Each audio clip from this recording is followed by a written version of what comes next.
Hey everybody, thank you for joining us for episode number 63 of the Board Game Barrage podcast. My name is Mark, and joining me as always are Kellen and Neelan. You didn't do the slogan of the podcast? Oh yeah, we're doing that every episode now? I'm not so hot on that. I'll leave that. You can insert that. You need to workshop it a little bit. Yeah, go ahead and say it now. Go ahead. Well, now I'm uncomfortable. Well, you brought it up. People are waiting for it. Go ahead. This is awkward now. They're waiting for it now. Say it. A podcast about board games, the latest hotness, and how to have fun with your friends, even when you're losing. Great. Okay, moving on. Today's episode is about hype. I'm actually going to call on Neelan. He's got his powers for the hot question. Oh, yeah. So today's episode is about hype. There you go. There you go. I knew I could count on him. So we're going to be talking about what gets us hyped about games, about upcoming games, I guess, specifically. What gets us excited about games coming up, how we sort of find those games, what we're looking for, what sort of just basically gets us hyped about upcoming games and about board games in general, not just the ones we're looking at, but just board games, what we get excited about when it comes to board games. And I think it's so irrational, right? Yeah. And that's what makes it so fun. Because it's like, why am I excited about the 2 games I have in the mail when I have 40 unplayed in my home? Right. Well, not for those who have homes. That's right. Yeah. But before we get into that, we're going to do what we always do, and that is talk about the games that we were so hyped that we actually played. So, Neelan, what have you been playing? So I played this a little while ago, actually, and I was encouraged to talk about it because you said that you'd played this I just played it. So that game is Reykholt. This is a newish game. I think it came out last year. Is that right? I think that's right. From Uwe Rosenberg. Yep. And as you can imagine, it's a game about farming. I think that's not surprising at this point. And in the trend of recent Rosenberg games, it sort of mixes and matches a bunch of different things from different games. There's a little bit of Gates of Loyang in there. There's a little bit of Newsfjord in the way that the actions are just 21 actions over 7 rounds. Yeah. It's funny because that's such a complimentary way to say what I've been saying the last couple of weeks about just taking all the mechanics and then vomiting out right, exactly. them. I love that idea. Yeah, he just has cards of all these different game mechanics. He draws to me at random and says, okay, I'll make is this the next game. Yeah. It also reminded me a little bit of Feast for Odin. Actually, the first thing I thought of when I saw that board was Feast for Odin because like you have that big board of actions. Actions and they're all like slight variations on each other, but everyone is quite different as well. So, yeah, it's interesting. Okay, well, let's set this up. So the game is a game of growing and planting vegetables. And Kellen is getting excited. Just like said vegetables, Kellen like picked up. So the premise is you have a garden patch. I think it's got like 5 spots in by default. Some of the details I'm a little bit fuzzy on, but then you might get a few more garden patches of like 4 or 5 or 6 different gardens. Greenhouses, sorry. Yeah. And each of them can grow different like subsets of the vegetables. There are 5 different types in the game. And if you were to look at the action board, you would notice that they're of varying degrees of ease of acquiring. Yeah. So tomatoes are easier to get than carrots, which are harder to get. Carrots are the rarest. Rare carrots. No, I'm shaking my head at your pronunciation. Of what? Oh, tomatoes? The correct pronunciation of tomatoes? This is just... It's now that Thank God there are no potatoes in this game. Now that I've noticed it about you, it's just like, I don't even know how they... It infuriates you. I don't know how they let him live here. The thing is, I watch Neelan talk, and then I look over at you, Kellen, and you're just like getting beet red, speaking of vegetables. Okay, so you're getting these vegetables through action selection to get your first couple of them, and then you're planting them in your greenhouse. So if I plant a tomato, I then get some tomatoes from the supply, and I fill my greenhouse with them. Then another action might be to harvest a tomato from that greenhouse.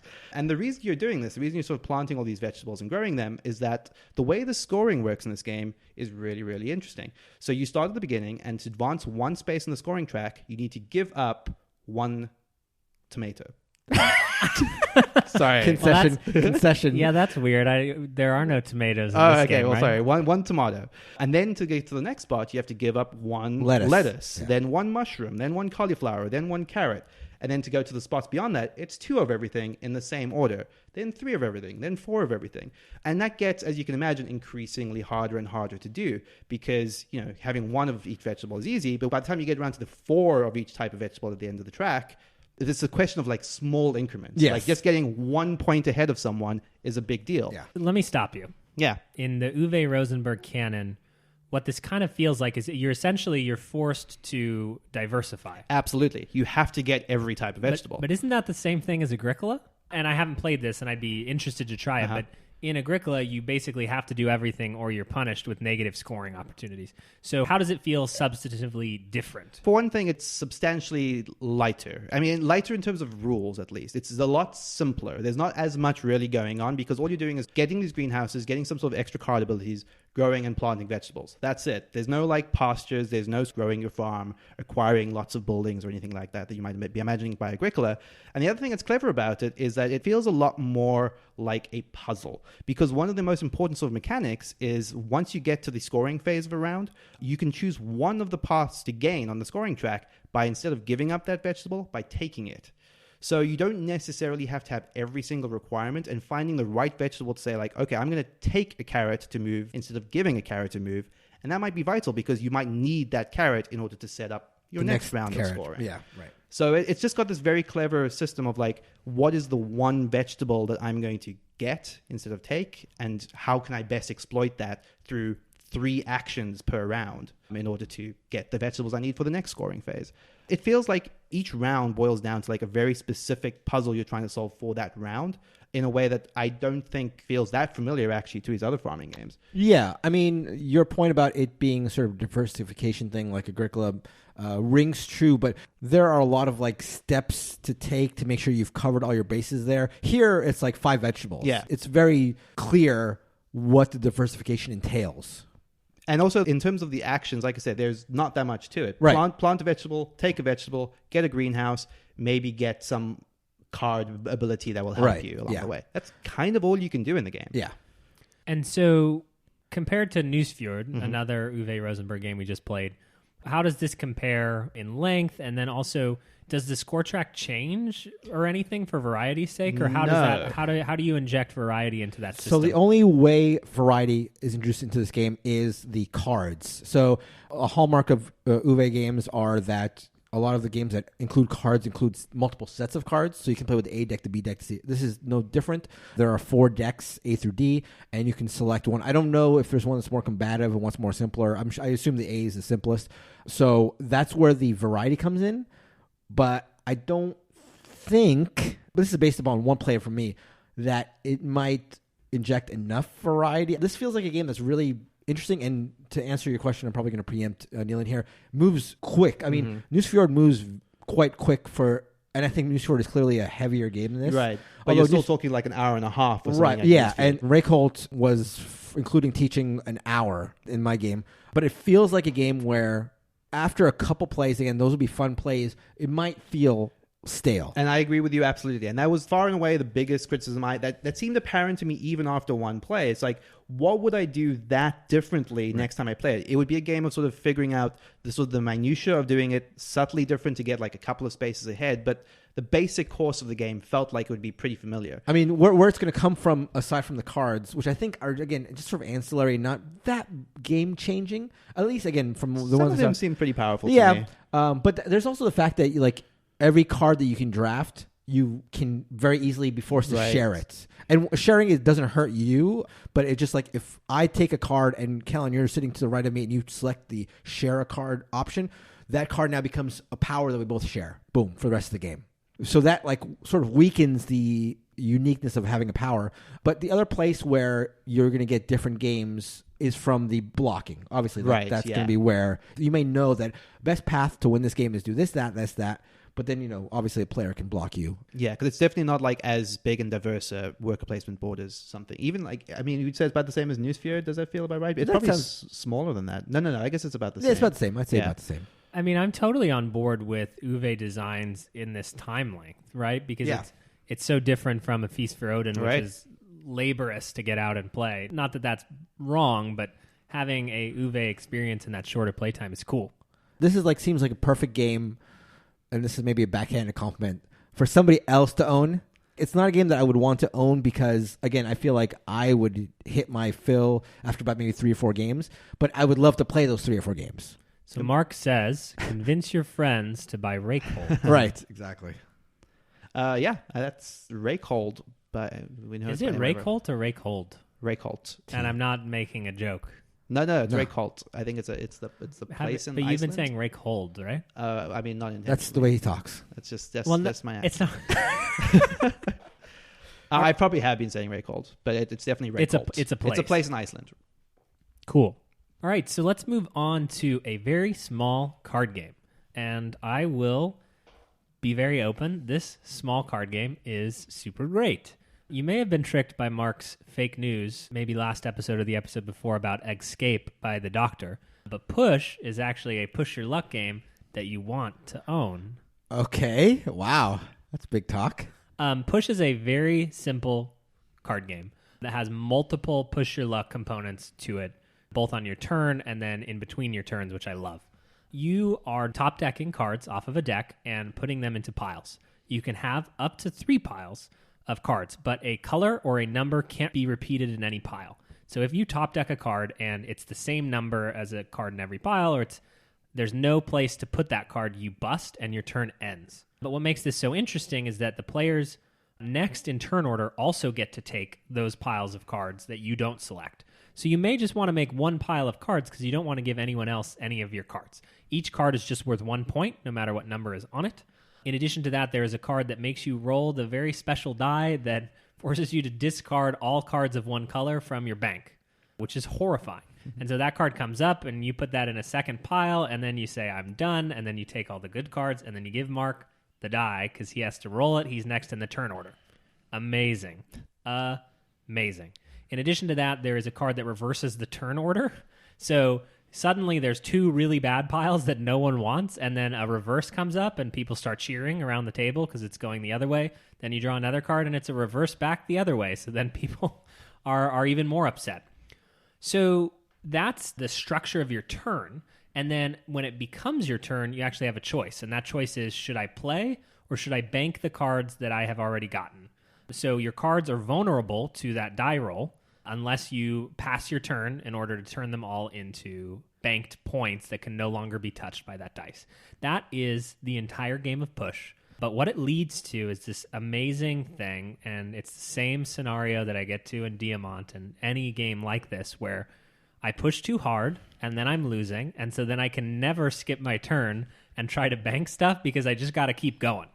The interactivity of everyone collecting piles on every turn keeps everyone engaged. So it's not something where you're kind of bored. Listen, this is not Reykholt. This is a bar game. You know, this is a game you play to start the night. This is a game you play with grandma. This is an Uno replacement. Uno killer, even. How about that, guys? You didn't think you were going to hear about an Uno killer. What did you guys think of Push? Loved it. When we played it, we literally played it in the bar, and like I said, it was perfect for that setting. Like, it was fast, it was quick, it was funny, everyone's laughing. It's extremely light. I think Uno replacement or Uno killer is very apt because you could break it out with almost anyone and they would have a great time with it. Yeah, I also really liked it. I will say that the Uno killer is, as I've already said, Heel Duck Mau Mau. Don't you come bringing that Push into Heel Duck Mau Mau. Crying Onions? Come on now. I just have to roll it back because I've never been in a place of sin, a bar, before, so I don't know where you think we played. Right, sorry. But that wasn't me there, so I just wanted that was just me. To I was playing it solo. But no, I liked it. I like the push your luck of it. It's a fun game, goes real quick, easy to teach. Yeah, it's great. It has the Colorado thing, which I like, of making these piles and then getting to choose them, and that urge to just top deck one more card and just ruining everything. Right. And then that die is just really fun. It's bright. It's colorful. The whole game is actually extremely saturated, so it appeals to me on multiple levels. If you've ever seen our Instagram account at Board Game Barrage, we saturate the out of everything. I can beep it out. You might as well say it. We saturate the out of everything. So if you're looking for a simple card game to play with anyone, I'm probably going to force my coworkers to play this with me this week. I've kept it in my work bag. That's the funny thing about having employees. You can force them to play games with you. This is not a joke. I've done this. Important team meeting session. No, I put it on people's calendars. We grab a conference room and I force them. It's pretty great. And I call it team bonding, quote unquote. But really, I'm just excited about playing games. So that is Push. I believe it's by Ravensburger. And if it's not, Mark will edit me out so I sound smart. Right. And the last game that we're going to talk about is a game that we all played a couple days ago. This was a hole in the list of games that I've played, one that I want to play for a while. This is Great Western Trail by Alexander Pfister. And boy, Discord wouldn't stop bothering us to play this That's right. for the last couple of weeks. Let this be a lesson that if you want us to do something, just bug us enough. We'll just do it. This is, I don't know. There's a lot, Mark. You said Mr. Fister and it's a hole in your heart. I don't know. There's so much that I want to cover. Okay, hopefully we'll but get I'll to that. save it until after. Yeah, just pick your spots and make sure to drop them in because I can't wait to hear them. Perfect. So Great Western Trail is a mid-heavy weight strategy game. Ran us a little under 2 hours. And what you're trying to do is you are delivering cattle to Kansas City. That is the theme of the game. Theme bursts out, right, Kellen? Giddy up, partner. And so the way this works is you are moving your cowboy across the board. Basically, the board is one big rondel. You're basically like looping around and around this board over and over again. And the way you score, there are 3 big parts of the game. And they're sort of exemplified in the 3 types of workers you can buy. There are 3 workers you can hire. So the first type of worker you can buy is a cowboy. The first white worker you can buy. And so the cowboys, the more you acquire, the easier it is to buy the cows, which again is what you're selling in Kansas City, which is one source of getting points. So there's a range of levels of cows. There's ones that are worth 3 points, the ones that are worth 4, and ones that are worth 5. And they each have different names, but you call them all Bessie. So it kind of makes it a little challenging. It's like the gray Bessie or the green Bessie. Yeah. Right. So you're using your cowboys to buy cows. So these cows are cards that you put in your hand. And the idea is that when you get to Kansas City, which is the last spot on the rondel, you will score points, which is going to equate to money based on the unique cards in your hand. So the highest value of the cards are those longhorns, I think, which are the 5-pointers. But it's no good to have a hand of these when you get to Kansas City because you need unique types of cows. So a hand of 4 or 5 or 6, depending on what you've done to increase your hand size, of these 5-pointers is just going to net you 5 points. What you want is a variety in your hand.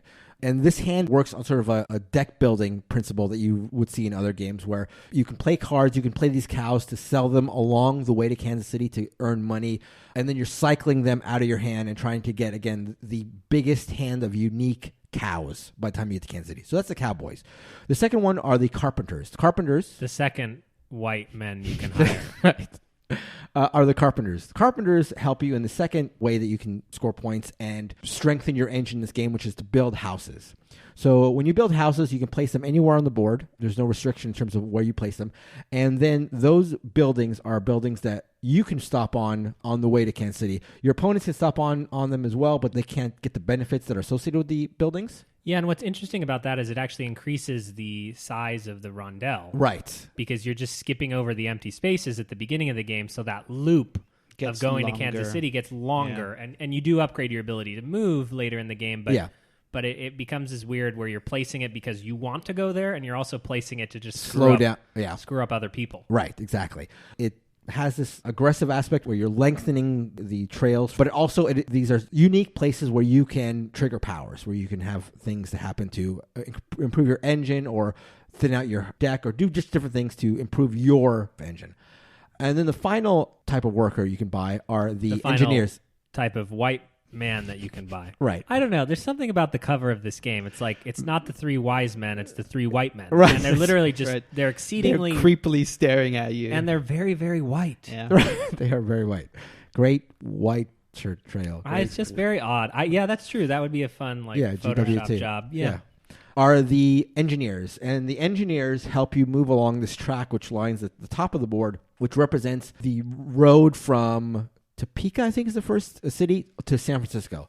And what this does is every time you sell cows in Kansas City, you have to pay for the difference between where your engine is and where that stop is. So what that means is, say you wind up in Kansas City and you have a great hand, you score 20 points. Okay, you have 20 points worth of cows in your hand. That would be a great turn generally.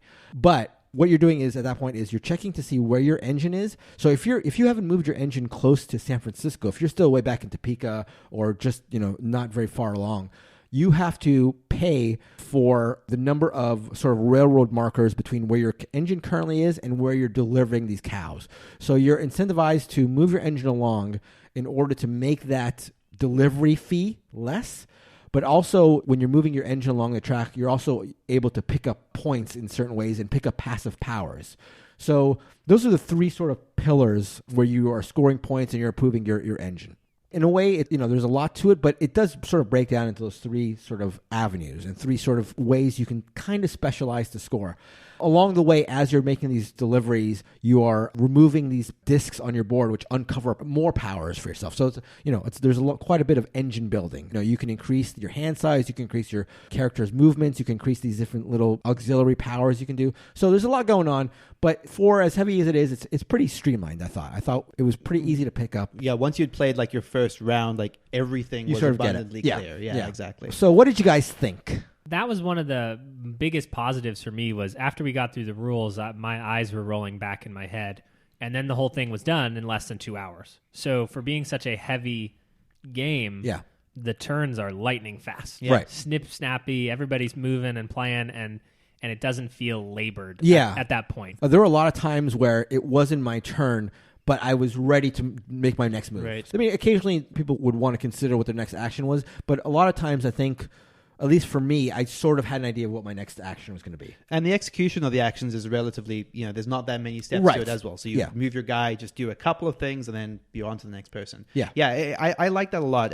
This is not something I say about board games very often, but there's like a video game term that's called like the gameplay loop. And almost literally because the gameplay is structured in this loop, it has a very satisfying gameplay loop. In that once you get all the way to Kansas City, you sort of loop back to the start, and then you're planning out your next journey across that route.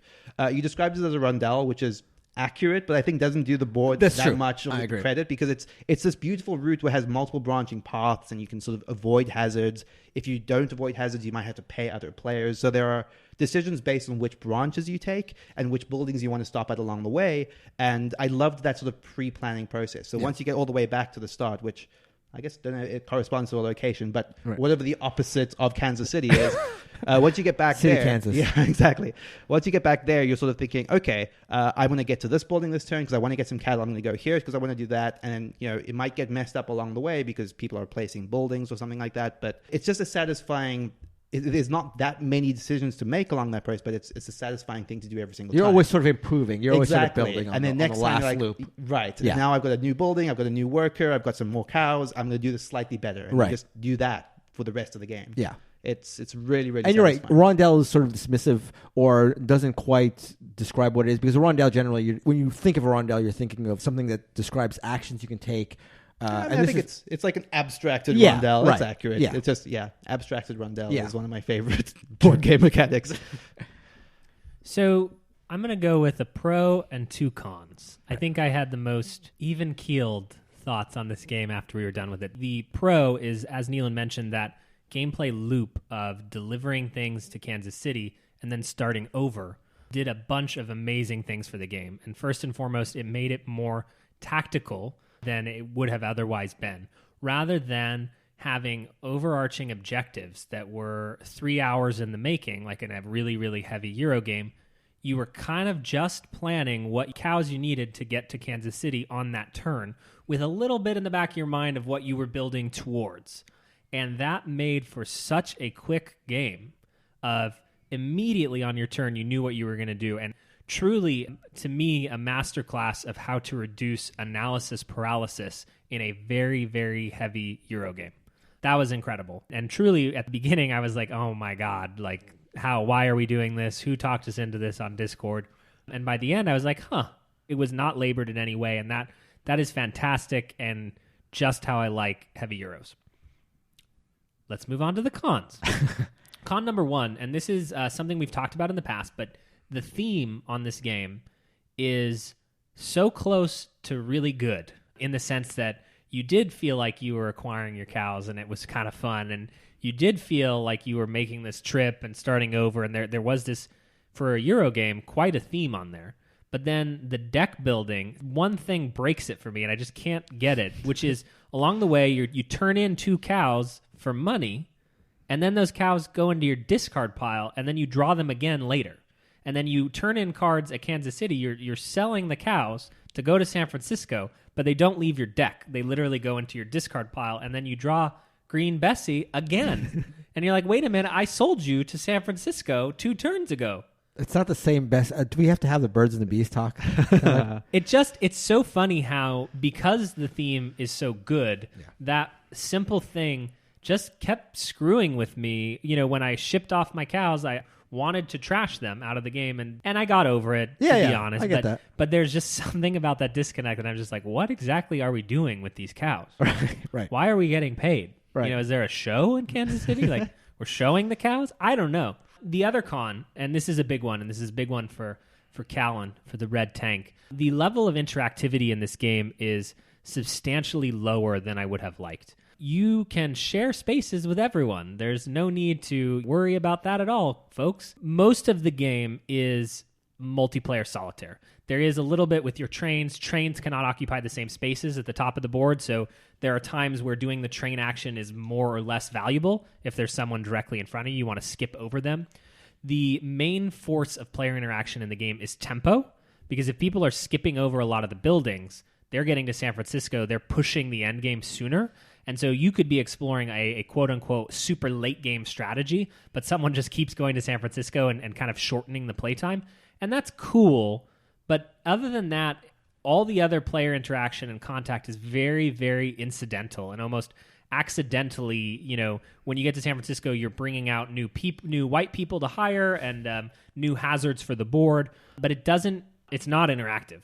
I agree with you. Like, I don't think I would ever sort of counter that, but there were a couple of things I did like, and I almost wish that they were more pronounced. The placement of buildings has this concept that some buildings have payments that you have to pay to the player that place them, and you could do some engineering of the routes a little bit. So early on, I had a building place that was opposite a very hazardous path, so I was getting paid a lot from you guys very frequently. That didn't come up as prominently for the rest of the game as I would have liked. Exactly, and when that was being described, I was all in. I was like, I'm setting up tolls all over this right. rondel. It's a good concept. You guys are going to be paying me, and I was excited for that, and it didn't feel like that ended up being mattering super that substantial. much. Yeah, I agree. I wish that had been a bigger element of the route, because to some extent, the route starts to feel a little bit not arbitrary, but once it's set in stone, it sort of just becomes the de facto route, and you're not really doing that much to modify it. Sure. Yeah. For me, I think this should be taken as a glowing review from someone who, this is not my wheelhouse, but I would definitely play it again due to its length.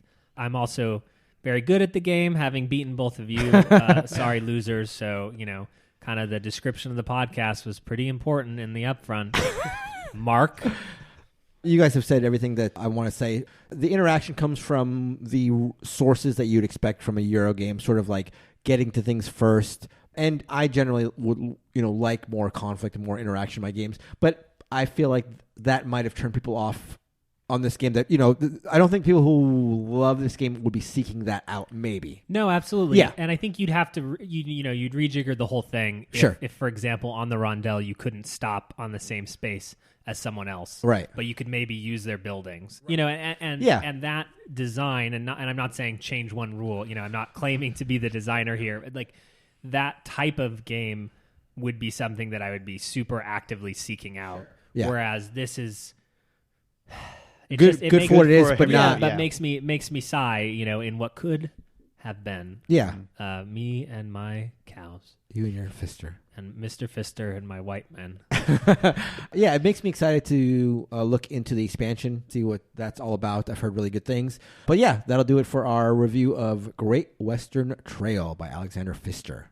I did think about it a lot afterwards. Yeah, I actually wanted to say the same thing, because I had this weird response right afterwards where I wasn't convinced I would necessarily want to play it again, but I couldn't stop thinking about it. And now I've actually completely 180 on that I'm almost actively trying to get it. It sort of sat in my mind a lot longer than most games like it do.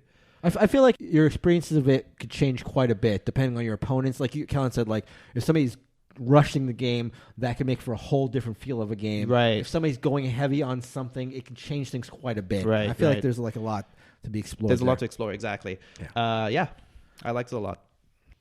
So before we move on, we're going to read a review. As we said before, we love seeing your reviews. Please feel free to review us on Apple Podcasts or wherever you get our podcasts. So this review comes from Mickey0909. It's a 5-star review, not to brag. And it says, I guess we wouldn't be reading it if it wasn't a 5-star review. Yeah, we'll read everything. Yeah, to be clear, we haven't just deliberately left out the bad reviews. I'm being quite honest. We have entirely positive reviews, and it's fantastic. True. So this is from Mickey0909. Informative and funny! Exclamation. I'm really getting into the scene here. Great way to learn more about board games out there and laugh in the process. Makes my commute a little bit better. Great. And so as Angelinos, I'm sure we all can appreciate lightening of our commutes. You know, it's like when I'm driving to work, Yes. occasionally I will listen back to the episode Yeah. to find out how much you've edited me to sound like a dumbass. It doesn't take much editing. Sorry to say. And then sometimes I get to my security gate at work and I roll down my window and it's me talking.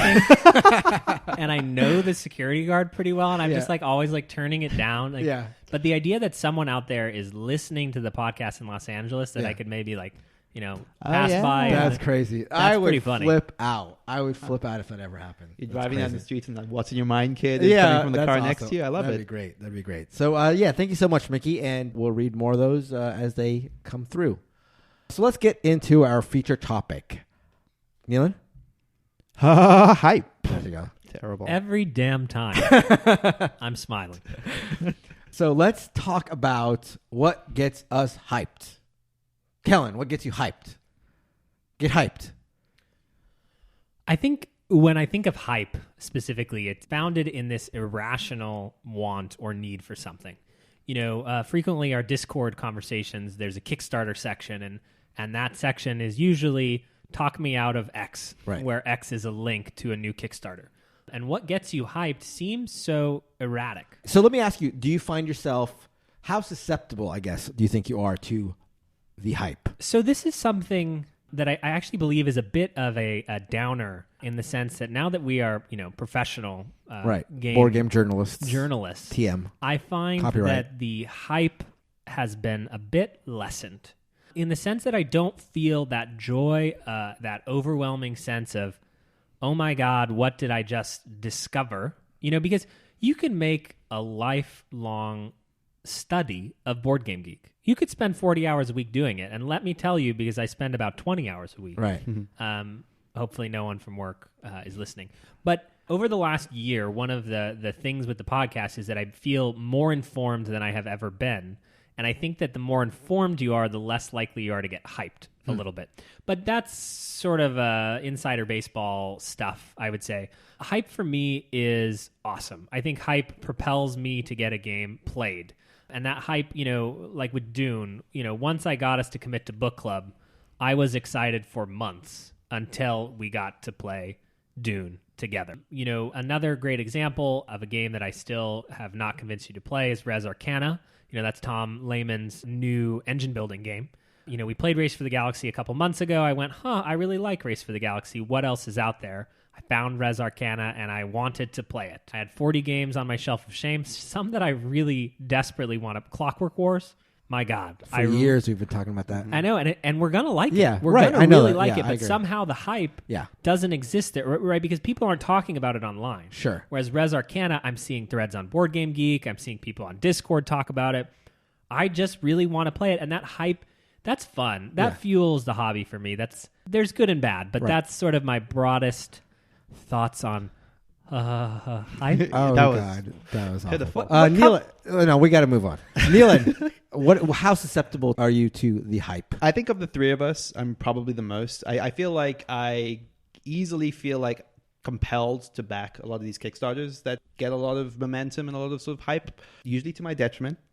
Seventh Continent, I think, being my most famous example of this, where a game that was sort of very widely vaunted and sort of lauded across the board just didn't really work for me, and I went all in on that Kickstarter on no real basis. Like Kellen said, that this is an irrational thing. There was nothing necessarily mechanically about the game that was speaking to me except the idea of a story game, which is something that's just inherently exciting to me. So even if the back record isn't there for the publisher or the designer, I just want to believe that's going to happen, right? And this Cue happens- X-Files music.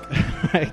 And this happens pretty frequently. And the thing is, like you've said, the more experience you get with that, the more you sort of back things or play games or discover games that don't necessarily deliver, it sort of dampens a little bit. I've sort of had a couple of Kickstarters in the last couple of months where I have gone from being really, really hyped to sort of managing to talk myself out of them. Yeah. I'm learning, everyone. I'm growing as a human. But that said, I do think it is an exciting thing and something I don't want to lose entirely, because it's a joyful experience, right? To sort of have that moment of like, I'm excited for this thing. I really want to I want to back it. I want to know everything about it. I can't wait to play it.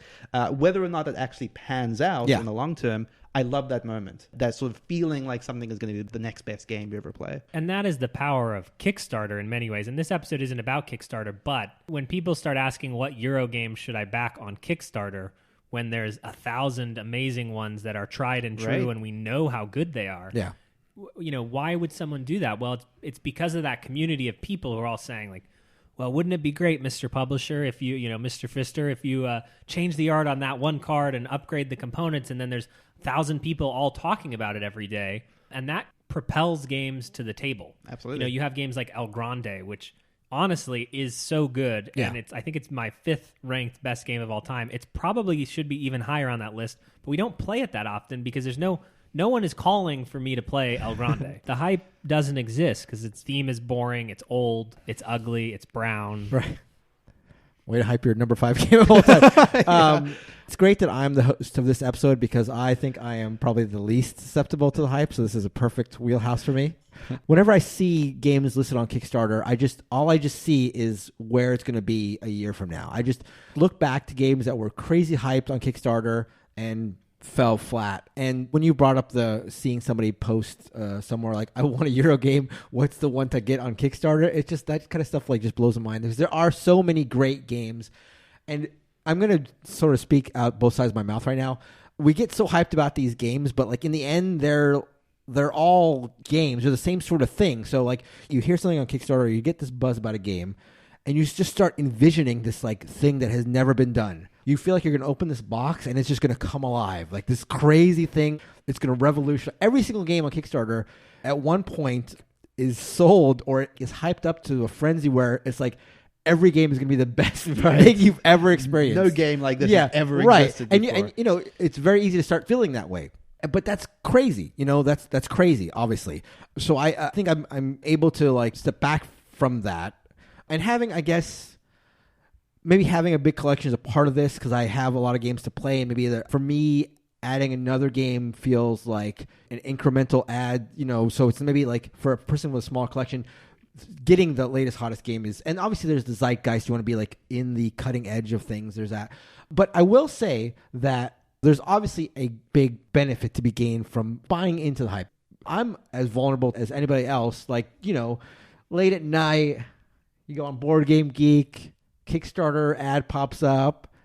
Before I go to sleep, I'm just going to look at this. Oh my God.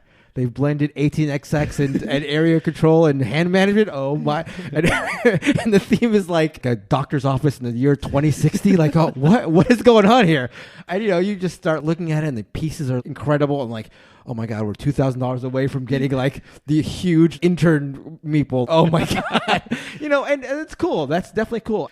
So I get it, and I like that exists, because if there wasn't the hype, if there wasn't this community hype, I mean, the hobby itself, I think, would be lesser. There wouldn't be as much passion and excitement, and there wouldn't be like these ideas being thrown out. Kickstarter wouldn't be as viable a thing, and I feel like a lot of get a lot of duds from Kickstarter, but you do get a lot of unique visions. I think it offers a venue for smaller groups to like put something out there, and that you can get like interesting designs. So when does it like especially hit you? Because the one time I do remember you backed the first edition of Gloomhaven at a point in time where no one was really, it wasn't what it is right now. Yeah, and I'm curious, like, what was that process of like you getting excited? Because I do remember us leading up to playing it for the first time, and you were excited about it in a really, really big way. For me, like when I can like really latch onto hype is when I feel like I know a game is going to be good. Like I felt like I heard enough good things about Gloomhaven that I was like very confident. And it's weird because like when you say the word hype, and I think of my collection, one of the games I'm most hyped about is the latest version of Brass. It's just a weird game to say they're hyped about because I've played the older version of Brass and it's like a re-implementation of an old game. But I love the tactile nature. I love the poker chips. I love the design. I love the artwork. Mm-hmm. That's where I can allow my hype to take its full bloom. When it's like, I know this game is going to be good. That's where I lock in and I like can fully dive into that hype. That's when I can't wait to see the shipping notifications and stuff like that. That's where I'm most fully bought in? So I think one of the things that I want to talk about is the opposite of hype, or as I call it, the anti-hype, which I doubt is a real word. So I think it's kind of timely, as we're coming off weeks where there's a very interesting Kickstarter coming out called Blood on the Clocktower. We have the BGG Golden Geek Awards, where games like The Mind and Root basically cleaned up the award show. And there's a lot of backlash, Root being this game that's so specific, such a war game, and then The Mind, where there's a lot of people now deciding that it's not a game at all because they're the game police. And then Blood on the Clocktower, is a Kickstarter that Shut Up and Sit Down has recommended wholeheartedly. Might be our favorite game ever. And that's hype, right? When one of the most prominent reviewers is saying this Kickstarter game is, for me, there's just so much built-in hype there, but then that comes along with this undercurrent of anti-hype. I think another great example is Gen 7 and Discover Lands Unknown, and these games were just panned by critics. And so what ends up happening is that people haven't played these games, but then they're spreading this misinformation of, oh yeah, Gen 7's trash, like Discover Lands Unknown, it's not good, But all they're doing is repeating what No Pun Included said, or what Shut Up and Sit Down said, or what So Very Wrong About Games said. And I just find that equally as fascinating as the hype is sort of this undercurrent of how that ebbs and flows in a negative way. Like, what is the opposite of hype? So you're saying that the same influencers that can foster hype, when they pan a game, they're fostering an anti-hype.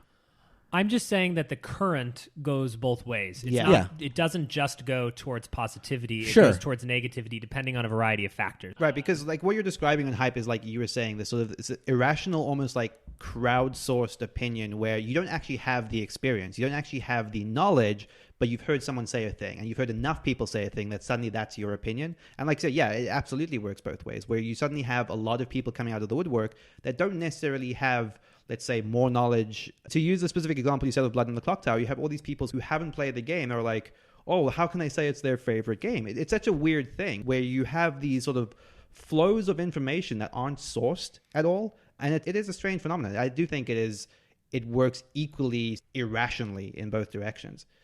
It feels like it's momentum, it's like it builds one way or the other, and then it just starts snowballing on itself, and it just becomes like just like the wisdom of crowds versus actual. Right. And I guess like games that sort of hit both ways, I guess maybe are known as the divisive games. I feel like either people love a game, hate a game in general, It can either get on this hype train where it's like being talked about, this anti-hype train where it's being panned, or it's called divisive. I think that's like sort of like as middle groundy as it sort of gets.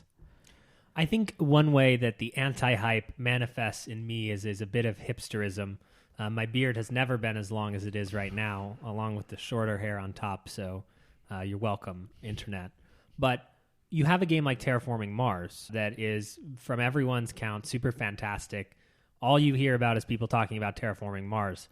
And I don't want to play it because of how many people have talked about it. Like, honestly, one of the joys and the hype that I get is when I find an obscure enough game that you two don't know about it, and then I bring that thing to you guys and we play it. So, Empires was a game that we played at BarageCon. That's this weird, almost sidereal confluence in a hour-long game that I knew you hadn't played, and I didn't even tell you guys I was bringing it to BarageCon. I was excited to show it to you.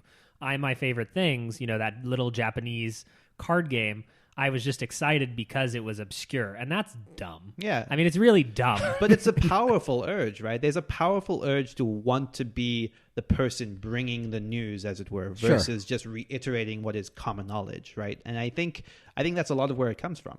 So, Kellen, that's interesting when you talked about Terraforming Mars. So where do you get caught up in the hype, and where do you get this like instinctual anti-hype click? Because you're saying like everybody talks about how great Terraforming Mars is, and therefore, for that reason, you don't want to play it, but yet you're also caught up in the hype in some situations.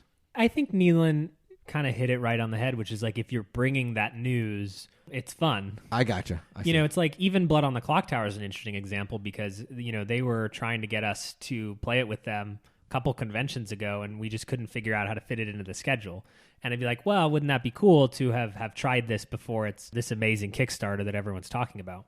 But that's pretty silly. And I think it is human nature, right? I agree, and I think it relates to the irrationality of the discussion that we're having.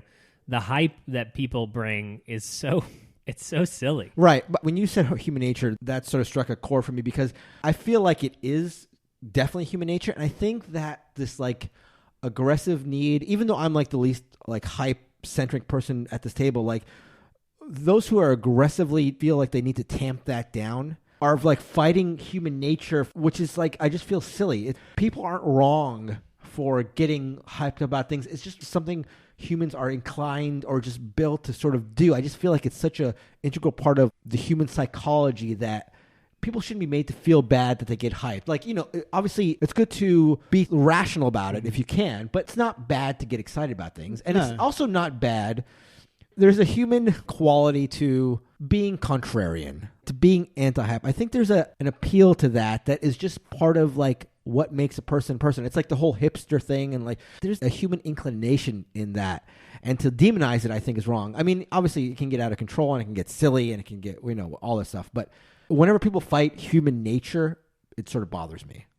I think for me, it's the difference between sort of finding your own level of control over that and versus expecting other people to control your hype for you. And that's where I get frustrated. Like you say, if someone's sort of saying like, oh, that's a stupid thing to get excited about, you shouldn't, that's terrible. Like, right. Don't be that person. At the same time, I do think it is important to find your own balance, to sort of know where you're being irrationally hyped about a thing and just step back and be a little bit, well, hang on. Yeah, is this actually going to be the best game ever made? Don't kickstart everything, but also don't bash everybody for kickstarting everything. Like, right. There's a balance. There's shades. Yeah, I mean, I think anyone's positivity, you don't want to crush it. No.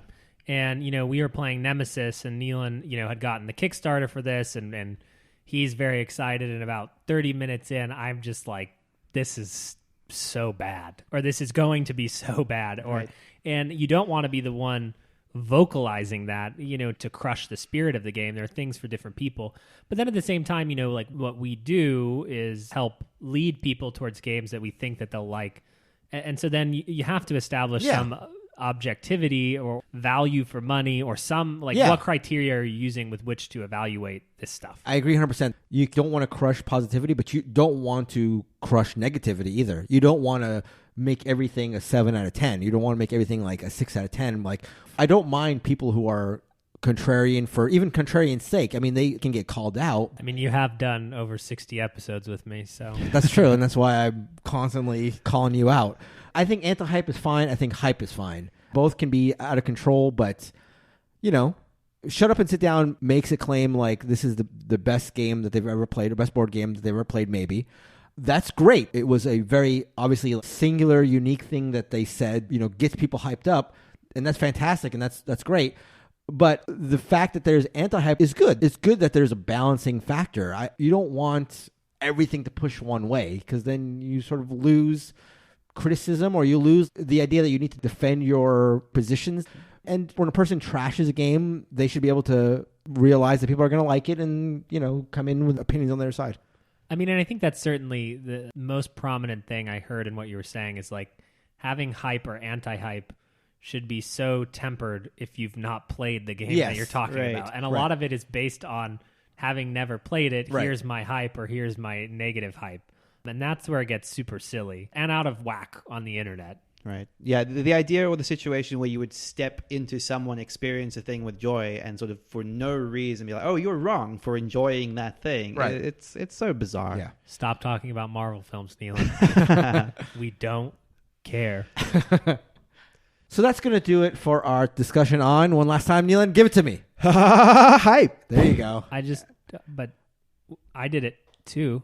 I'm going to have a side-by-side at the end of the show, and we'll have the audience decide. Guys on Discord, the two. I'm going to have Nealon's hype and Callan's hype, and you be the judge. If you digitally manipulate my voice, I will sue your ass.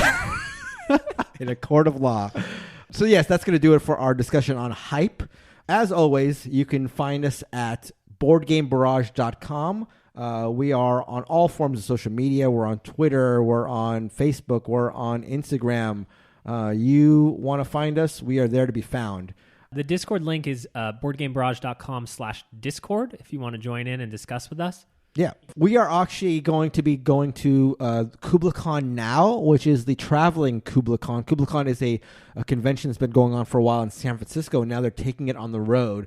So the weekend of the 27th, 28th of April, in a couple weeks, we are going to be there. It's in Burbank. So all you Angelinos like Mickey0909 who are listening to us on their commutes, commute on over to KublaCon, get at us at the Discord, and maybe we can arrange a game or two. Yeah, and that'll be a lot of fun. Finally, thank you as always to Heart Society for their excellent What's on Your Mind Kid, which is a song that opens and closes our show. You can find them at heartsocietymusic.com. And that'll do it. We will see you guys next week. Get hyped. Bye-bye. Hype.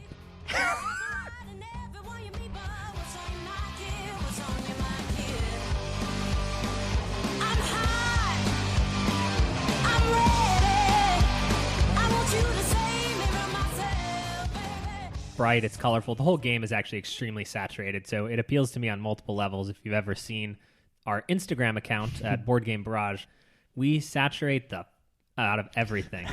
I can beep it out. You might as well say it. We saturate the out of everything. Neelan, what does it feel like to like all the games in the top? Do you feel like a loser? I don't. I feel like I'm the man of the people. No. Don't say that. Everyone knows who the man of the people is on this podcast. And it's not your sorry ass. Hype. Thoughts on hype?